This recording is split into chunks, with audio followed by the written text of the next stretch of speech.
Story number 9. It is a powerful tribute to those who never made it home. The annual Run for the Wall is more than just a cross-country motorcycle ride. It's a mission to remember, honor, and never forget our veterans. And we were there from the first mile to the last.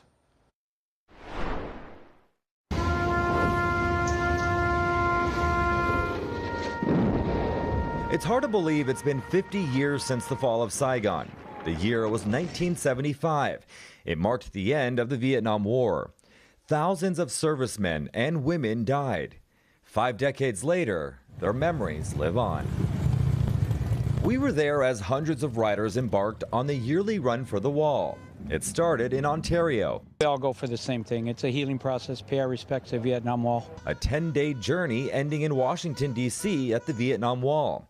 A memorial that has the names of over 58,000 men and women who sacrificed their lives in war. During their journey for the ride, I caught up with a couple of veterans via Zoom.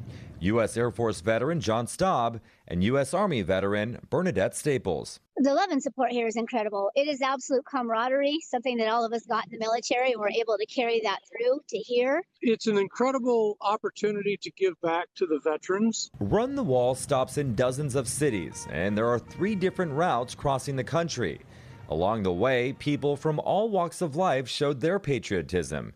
And get this, the ride has been going strong since 1989. This is the year of the Vietnam veteran for us. So on all 3 cross-country routes, we have a platoon, a group of riders that ride together, made up of nothing but Vietnam veterans. And in every one of our legs, we have what's called a missing man formation, where someone rides in memory of someone. I served with a number of Vietnam veterans when I first went in 73. And there's an incredible parallel between our Vietnam veterans and our current veterans, in that while the Vietnam veterans never really got a welcome home like the current veterans did, they're suffering the effects of PTSD and things like that across that entire spectrum.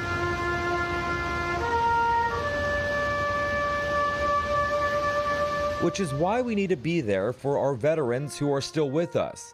And remember that even though Memorial Day has passed, we must not forget those who gave up their lives. Because the reality is this: freedom isn't free. One of the things we say is say their names. And it doesn't have to be said on Memorial Day. Say their names any day and every day. As long as their names are still being said, they're never forgotten.